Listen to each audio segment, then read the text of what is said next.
From a beauty influencer shooting her husband in the chest, to Omi and a Hellcat launching an illegal streaming business. Here are the YouTubers that have faced prison time for all the bizarre stunts they've pulled. And I have to start with one of the craziest stories on this list. Let's talk about Mona Lisa Perez. In the early days, Perez used to be your regular makeup and fashion vlogger, and now she's all about giving advice. But let me tell you about something absolutely insane that happened to her a few years back in June 2017. Mona Lisa and her boyfriend, Pedro Ruiz, decided to film this super dangerous video where they placed a thick encyclopedia on Pedro's chest, and Mona Lisa was gonna shoot an actual gun at it. Like, seriously, what were they thinking with this one? Let me tell you, they thought the book would actually stop the bullet, but obviously that didn't happen. The bullet just went straight through the book and hit Pedro, and he was killed instantly. Of course, Mona Lisa was arrested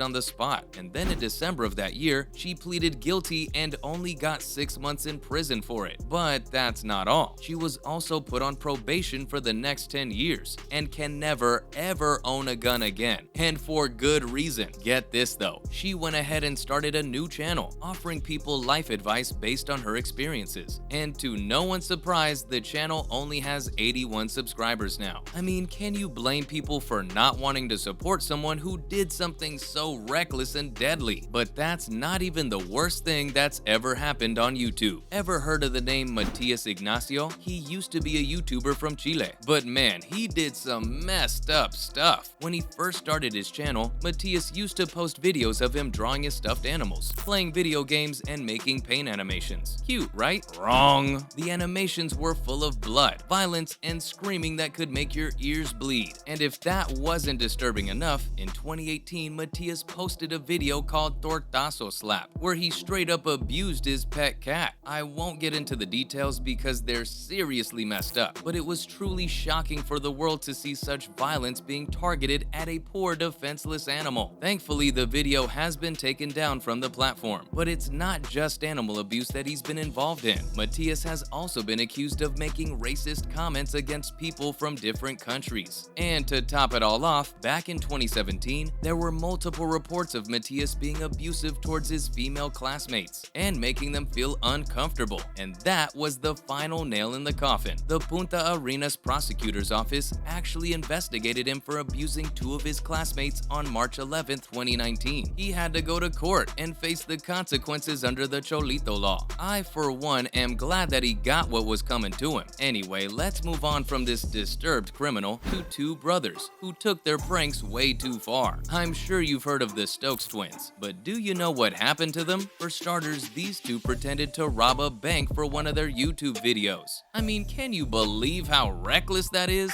Of course they got caught and were charged with reporting false crimes. The video got taken down, but it's hard to forget something like that. If they were found guilty on all charges, they could have gotten up to 5 years in prison, not to mention the obvious distress that they could have put the people in the bank through. But they lucked out and only got 1 year of probation and 160 hours of community service. They had to pay restitution too. I mean, that's still pretty bad, but it could have been worse, you know? But that's not where the punishments end. The 2 brothers were kicked out of the University of California, Irvine, because that's where they filmed the video. And they were also banned from ever making prank videos like that ever again. Talk about consequences. From the brothers dressing up in black with face masks and pretending to be criminals, to even interacting with strangers who had no idea it was all a prank. The whole thing was just messed up. But even after all that drama, their YouTube channel is still going strong, with over 13 million subscribers. Their latest video is called Going Back to Middle School for a Day, and it already has over 8 million views in just 9 days. It's crazy to think that even after doing something so reckless and dangerous, they still have so many fans. You might think this story is bonkers, but it's nothing compared to this next one. Let's talk about Trey Eric Sessler, aka Mr. Anime.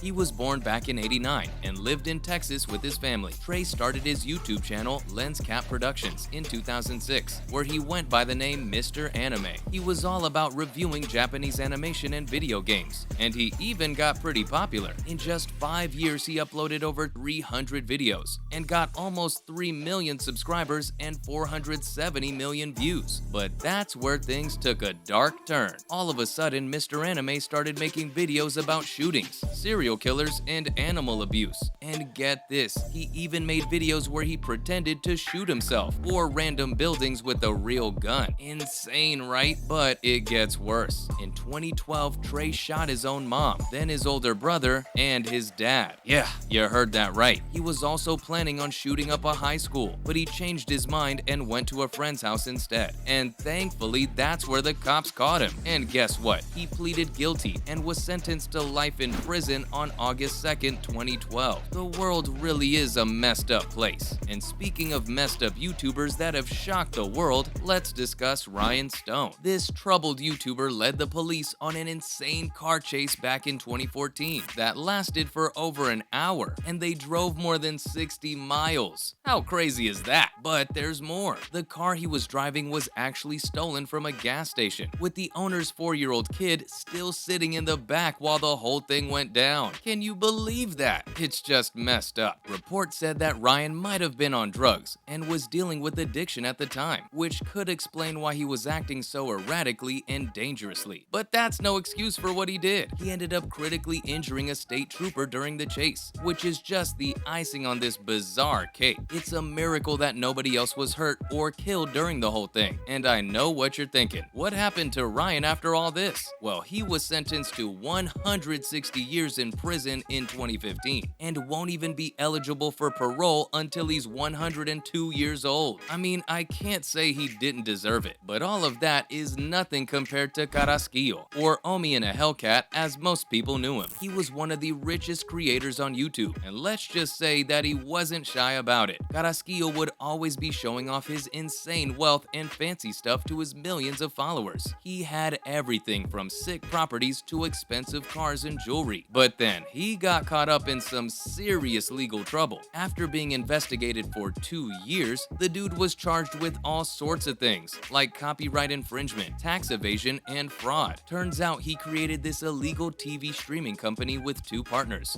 stealing cable signals from legit companies like Comcast, and people paid him $15 a month to access premium cable channels and movies. Now, if that isn't absurd, I don't know what is. Coming back, the government got involved and raided his house back in 2019. They took away more than $35 million worth of assets, including dozens of properties and over 50 cars, including a $140,000 Tesla and a $233,000 Rolls-Royce. But of course, his days of wealth and luxury are long gone, as the YouTuber faces up to 10 years behind bars. Well, there you have it. These were some YouTubers that have faced prison time for their insane stunts. Thanks for watching, and I'll see you next time.